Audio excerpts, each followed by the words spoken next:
Halo teman-teman, hari ini kita akan membahas tentang siklus menstruasi.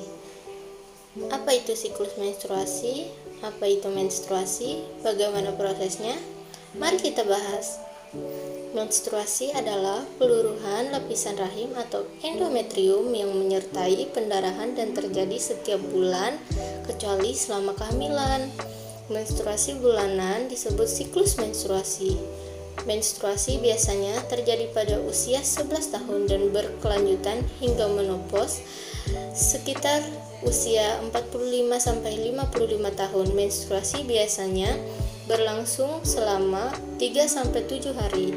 Ada 4 fase menstruasi. Yang pertama, fase menstruasi, fase praovulasi, fase ovulasi, dan fase pasca ovulasi. Yang pertama, kita akan membahas fase menstruasi. Pada fase ini, diawali dengan tidak dibuahi sel ovum atau sel telur. Pada fase menstruasi, kadar hormon progesteron turun sehingga menyebabkan peluruhan dinding rahim dan menyebabkan menstruasi. Dalam fase menstruasi, hormon LH dan FSH dibantu dengan hormon estrogen mematangkan sel telur. Fase ini terjadi sekitar 3-7 hari.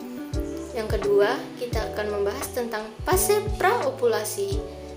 Di fase praovulasi, ketika ovum sudah matang, hormon FSH dan LH mengalami sedikit penurunan. Sedangkan hormon estrogen mengalami kenaikan. Seiring dengan kenaikannya hormon estrogen, dinding rahim pun ikut menebal sampai pada titik maksimal. Yang ketiga, fase ovulasi.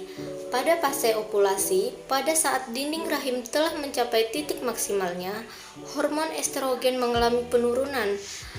Pada fase ovulasi, terdapat lonjakan hormon FSH dan LH. Secara mendadak, hal ini menyebabkan folikel the graft pecah dan mendorong ovum atau sel telur keluar dari ovarium. Pelepasan ini terjadi setelah hormon LH dan FSH mengalami peningkatan. Yang terakhir, fase pasca ovulasi. Setelah ovum terlepas, folikel yang membentuk korpus luteum akan menyusut dan diserap oleh lapisan rahim. Kemudian, kadar hormon estrogen dan progesteron akan perlahan menurun, membuat dinding rahim terlepas dan meluruh. Sekian video pembahasan saya tentang siklus menstruasi. Kurang dan lebihnya saya mohon maaf. Sekian dan terima kasih.